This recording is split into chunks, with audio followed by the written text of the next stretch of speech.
On board this mission are 133 commercial and government spacecraft, in addition to 10 Starlink satellites, the most spacecraft ever deployed on a single mission.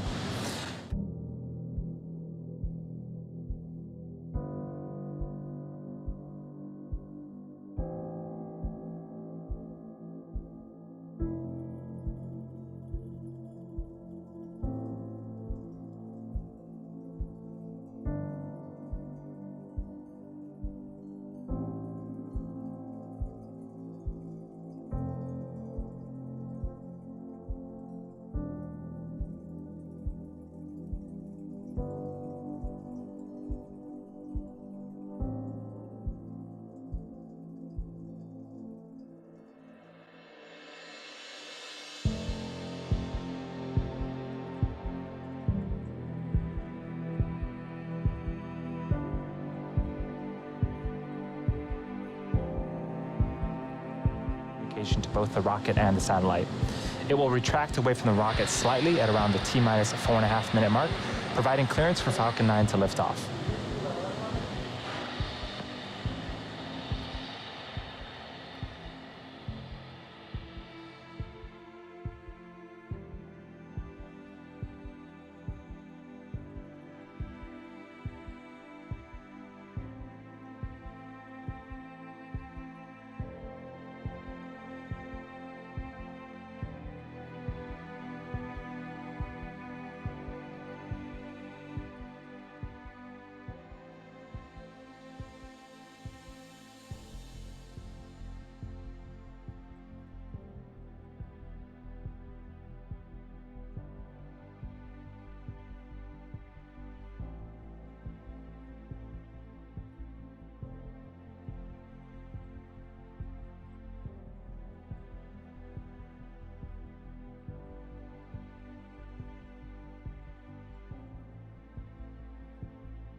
Well, Damon, you're going to space. That's right. You're being put on a rocket ship sent thousands of miles above the Earth's surface into orbit.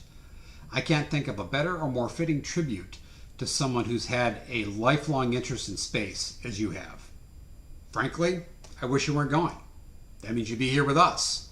It means we could have a drink together or share a dumb joke or even talk politics. But that said, I want to let you know that we did look at other interests to see if there was a better tribute for you. For instance, there was the early 90s mini truck phase. Tricked out lowered truck, you brought the competitions. You did pretty well. As your older brother, It was my job to support your interests even if I didn't understand them. But I think we can all agree that that phase passing was a good thing. Then there was your lifelong passion for Taco Bell. I gotta tell you, I have it too. I remember in 1997, I went over to visit you in the UK, and I brought a bean burrito without onions and a Mexi Melt with no pico sauce that you happily ate at 7:30 in the morning in the Heathrow Airport in London. But again, that isn't a fitting tribute because there are no Taco Bells in space. Then there was your service to our country. 5 years in the military, more than 20 years serving Congress. Again, that's a tribute that will stand forever, and there are many lives that you've touched with that service. So again, nothing we can do about that tribute. So in the end, space was it. I can tell you that every day you've been gone, we miss you terribly, and that'll never go away. But what I am comforted to know is that you'll be above us. And, as any brothers would say, thousands of miles apart sometimes is not a bad thing, but it does help me remember every day that we had. So I'm grateful to be able to video this for you, and I know someday we'll see each other again. So Godspeed, and I love you, Damon. Good morning. It's Sunday, January 24th, and we're here at SpaceX's headquarters in Hawthorne, California. You're looking at a live view of Falcon 9 as it awaits its 10 a.m. Eastern Time launch from Cape Canaveral Space Force Station in Florida. My name is Andy Tran, and I'm a production supervisor here at SpaceX. Welcome to the webcast for SpaceX's Transporter-1 mission.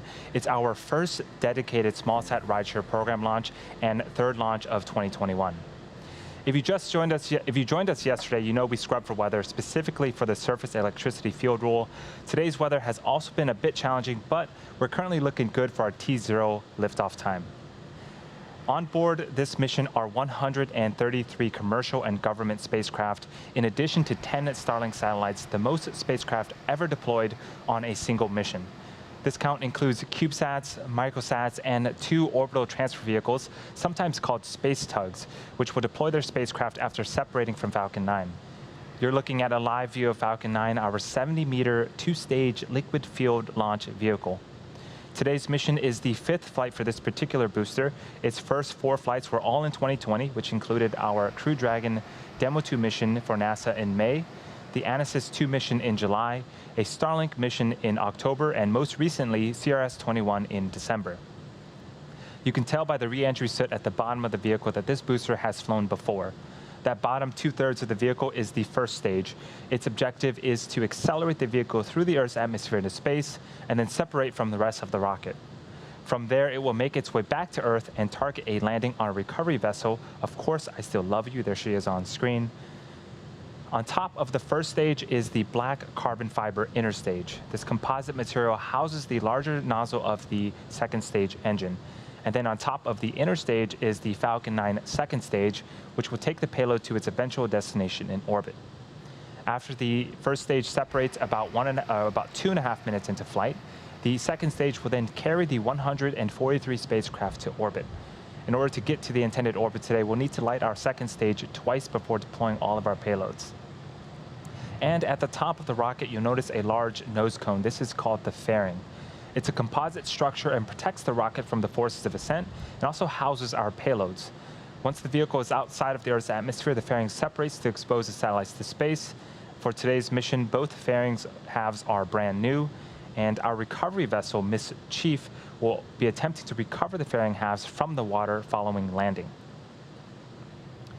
And finally, the large truss structure next to Falcon 9 is called the Transporter Erector. We also refer to it as the TE.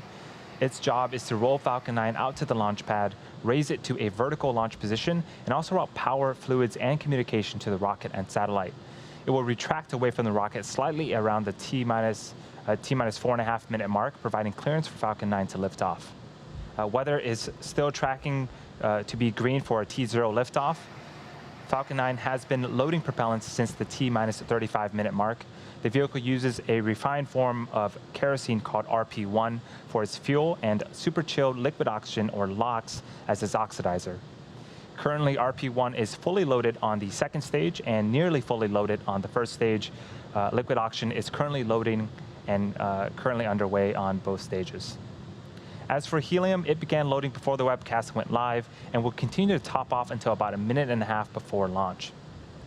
We use helium as a pressurant as the propellants are pulled out by the engine pumps. Around T-minus 7 minutes, engine chilling will begin. This is where we allow a small amount of super chilled liquid oxygen to flow into the Merlin engine turbo pumps prior to the full flow of LOX to avoid any thermal shocks to the system.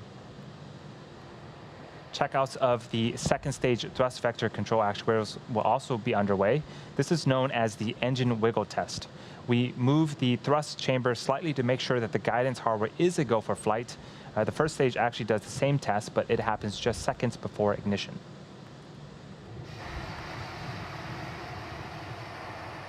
So far, the vehicle is healthy. We are currently working no issues. The range is standing by and currently green for launch. And again, weather is a tracking item, but right now we are green for T0 liftoff time.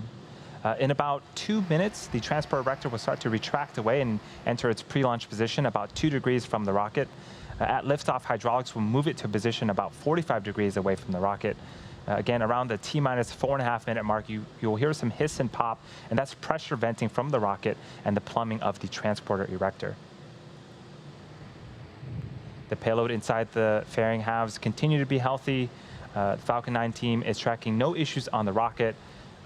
Weather, again, is a tracking item for us, but currently we're green. As I mentioned earlier, in addition to the more than 130 small satellites on board for our commercial and government customers, we have 10 Starlink satellites of our own riding along.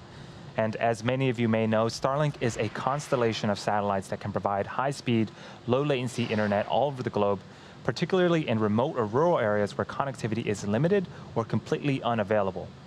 The 10 Starlink satellites launching aboard this mission will also be the first Starlink satellites deployed to a polar orbit, and many of the future Starlink sats flying to the polar orbit will actually launch from our Vandenberg site here in California.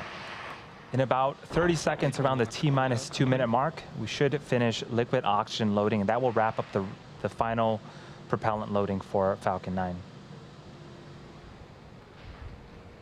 And on screen, you can start to see some white clouds forming around Falcon 9. That is normal and expected for us at this stage in the countdown.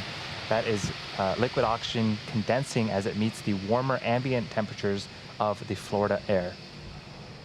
Falcon 9's in startup. And the vehicle is in startup. Both stages are beginning to pressurize for launch. In a few seconds here, we should be hearing the launch director give the final go for liftoff. LD on countdown 1, go for launch. T-minus 15 seconds. 10, 9, 8, 7, 6, 5, 4, 3, 2, 1, 0. Ignition and liftoff.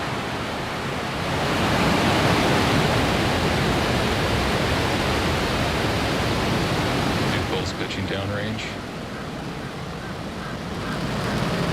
Stage 1 chamber pressure is nominal.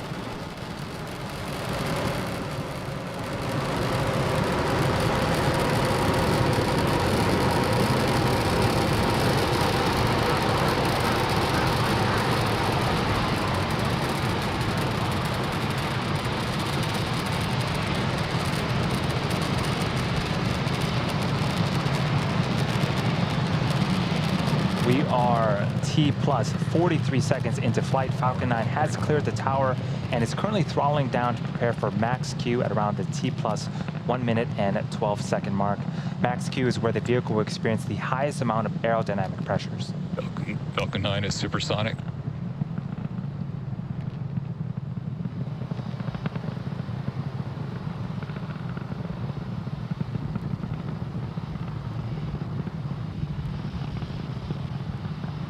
Max Q. And we've just passed max Q. That is a really cool tracking shot of Falcon 9. All is looking good with the stage 1 trajectory. In about a minute, we have 3 events coming up in quick succession. First up is main engine cutoff. That's where the 9 engines on the first stage will shut off, followed by stage separation, where the first and second stages will separate from one another. Shortly after that, we'll have second engine start 1. The Merlin vacuum engine on the second stage will ignite its engine and continue its journey into orbit. MVAC engine chill has begun. We're about 20 seconds away from main engine cutoff, the start of those 3 events happening in rapid succession. Main engine cutoff.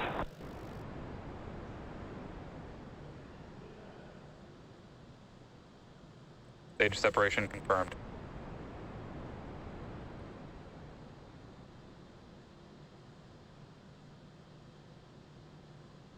Coming up in a few seconds, we should have the fairing deploy. MVAC ignition. Bearing separation confirmed. And there you can see the 2 fairing halves have separated and fallen away from the vehicle, exposing the 143 spacecraft to the vacuum of space. And as a reminder, our recovery vessel, Miss Chief, will be attempting to recover the fairing halves today from the water. On the right-hand side is a view of the second stage, specifically the MVAC engine. It's currently in the first of its 2 MVAC burns. This burn should last for about another 5 minutes or so. And on the left-hand side of your screen is a view from the top of our first stage looking down. The next milestone for the first stage will be its re-entry burn. Falcon 9 needs to execute an entry burn to slow itself down before hitting the dense parts of the atmosphere. Without this burn, relying on the atmosphere alone to slow Falcon 9 down will put unnecessary strain on the rocket. You can see some periodic bursts of gas from the first stage. That is nitrogen from our attitude control systems. They help to orient the first stage as it continues to make its descent back towards Earth. And as we get closer to the Earth, you'll start to notice those honeycomb-like structures on the left-hand side of your screen start to move and pivot. Those are our hypersonic grid fins, and those help to steer the first stage back as it returns back to Earth. Just a few seconds after we finish the stage 1 entry burn, we'll be shutting off the second stage Merlin vacuum engine and enter a small coast phase. Again, we'll need to relight this engine later on in the mission to get to our eventual destination in orbit. Stage 1 entry burn startup. And there's the entry burn. 3 of the 9 Merlin engines have relit. This burn is expected to last for about 30 seconds. Stage 1 entry burn shutdown. And you can see on screen the entry burn has concluded, and in just a few seconds we should be hearing the call out for second engine cutoff, where we'll shut down the second stage MVAC engine. There's the second stage.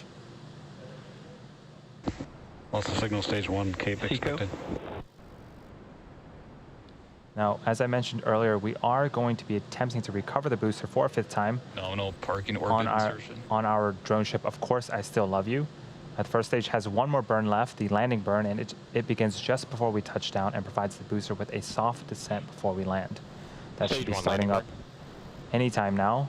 And we did get confirmation of the second stage that it did reach a good parking orbit. LOS stage 2, Cape Canaveral expected.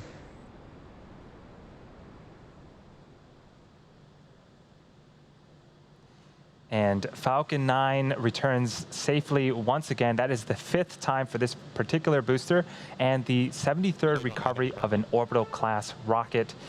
Great way to start off the mission and a great way to start off the Sunday.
Damon's inquisitive mind guided his life.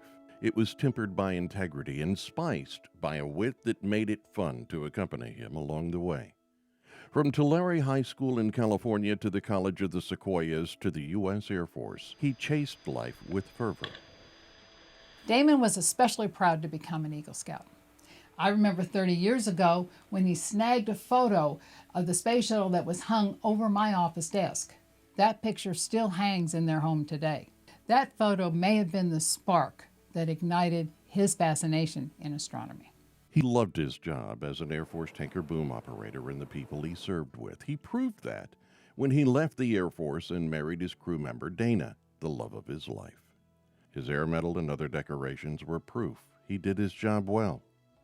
Degrees in political science and international relations came in handy when Damon joined the staff of British Parliament member Malcolm Moss while Dana was stationed in England. There, Damon tasted politics and liked it.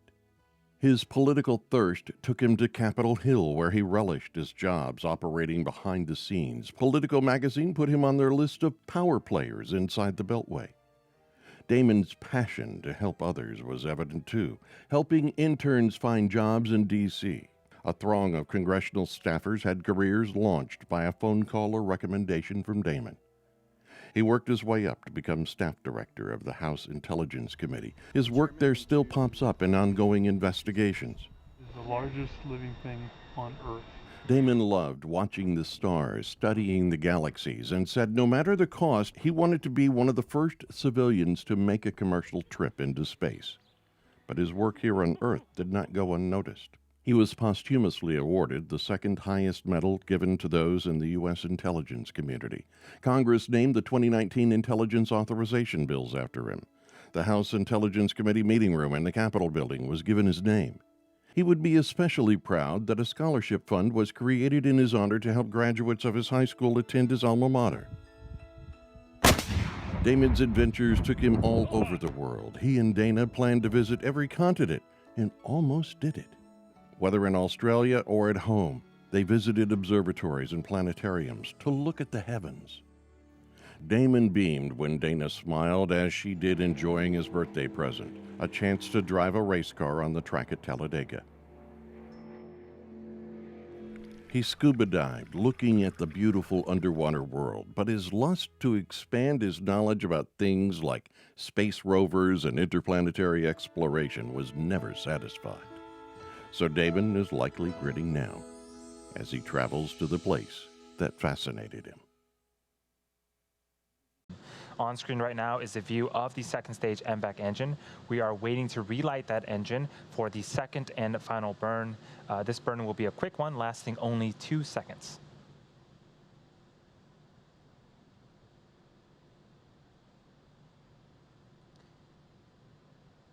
And there is second engine startup and then cut off.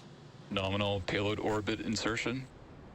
And there's the call out that we want. That is a confirmation of a good orbit. Next up will be the deployment of our 133 spacecraft on board the mission, which will occur over an 18-minute period. There's a view of the Transporter 1 payload containing all 143 spacecraft. For today's ride shares, there are 11 ports on our payload adapter responsible for sending 133 spacecraft plus our 10 Starlink satellites into orbit. Some of these ports will have multiple deployments. For these, over the countdown nets, we'll hear callouts for when the deployment sequence has begun and another callout for when the deployment sequence has completed. There are also then a handful of ports that will deploy only once, and we'll try to let you know who the customer is for each deployment, along with how many spacecraft are being sent into space. Due to the nature of the payload stack, we will not have visuals for every deployment, but we do hope to catch most of them with our 2-camera views. First up, the deployment sequences for port C4 and C1 will be initiated at the T+ 58 minute and 30-second mark. On port C4, there are 36 Planet SuperDoves, and then there are 17 spacecraft aboard Kepler's port on port C1. And we're hoping to get Ports C4 and C1 deployment sequences initiated. Those callouts. The deployment sequence has started for 36 of Planet's Super Doves on port C4, as well as the 17 spacecraft aboard Kepler's port on C1. We're expecting these deployments to conclude about 11 minutes from now. In just a few seconds, we should be starting up the deployment for our customer Maverick, which contains 3 CubeSats for NASA's Small Spacecraft Technology Program's VR-3X mission. It's going to be deploying from the aft end fuel dome, which essentially is a small platform mounted on the back end of the second stage fuel dome, right above the MVAC engine. Aft end payload deployed. And there you heard the callouts. 3 CubeSats aboard Maverick's Mercury dispenser have deployed. These are for NASA's Small Spacecraft Technologies Program VR-3X mission. So far, the deployment sequence has begun for 36 of Planet's CubeSats, as well as the 17 spacecraft aboard Kepler's port. If you're looking closely at the left half of your screen, you should see them in the background being deployed from the payload. We're expecting those to be completed around the T+1 hour and 9-minute mark. We've also deployed 3 CubeSats for our customer Maverick. We're now waiting to hear that the deployment sequence has started from port C3 for the 9 spacecraft for NanoRac's EAR-1 mission. And while we're waiting for that call out, the white dot on the left-hand side of your screen, that is the moon. And there goes another satellite. Again, we're waiting for confirmation from the team for the 9 spacecraft for NanoRac's deployment sequence initiated. EAR-1 mission. And there's the confirmation for the 9 spacecraft. Also signal Bangalore as expected. So far, we've successfully deployed 56 of our 133 smallsat rideshares today. 9 spacecrafts have started their deployment sequence and should wrap up in the next few minutes, leaving another 68 still yet to be initiated. We've now entered that blackout period I mentioned earlier, which means we lose camera views and telemetry. During this time, we are expecting quite a bit of activity, but we won't get confirmation of successful deployments until we regain ground station connectivity around the T+1 hour and 15-minute mark. We're expecting to reconnect with the ground station in just a few seconds, and we should be hearing callouts for the deployments that we didn't see, and these callouts should be happening back-to-back once we reconnect. During this blackout period, we also were able to recover both fairing halves, and they are safely on board our ships. Acquisition of signal Cordova.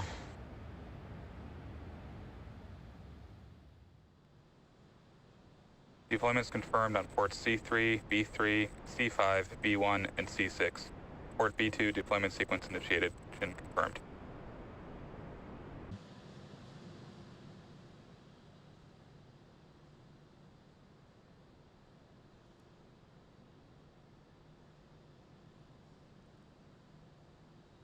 Port A4 deployment confirmed. Port A2 deployment confirmed. Port B2 deployment sequence complete. So from port C3, the NanoRac's EAR-1 mission's 9 payloads have deployed. From port B3 and B2, the ExoPort 1 spacecraft deployed with 2 ICE-Eye radar imaging satellites aboard, and ExoPort 2 with 28 spacecraft from the DLR ICE-Eye Nanoavionics Swarm and TU Dresden began its deployment. From port C5 and C6, deployed 1 smallsat each for our customer Capella. From port B1, the Spaceflight Incorporated customer's IQPS satellite has also deployed.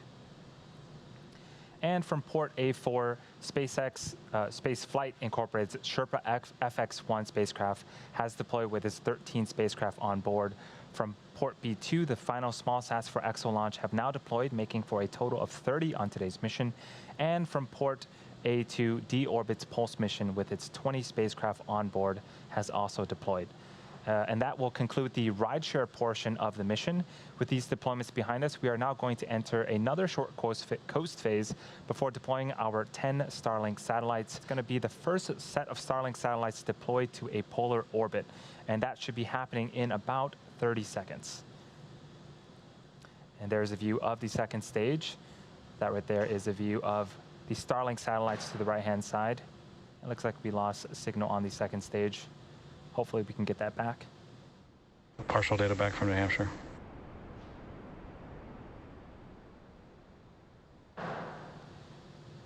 And there goes the 10 Starlink satellites, the first set to go to a polar orbit. With those 10, that is 143 spacecraft deployed on a single mission, the most ever.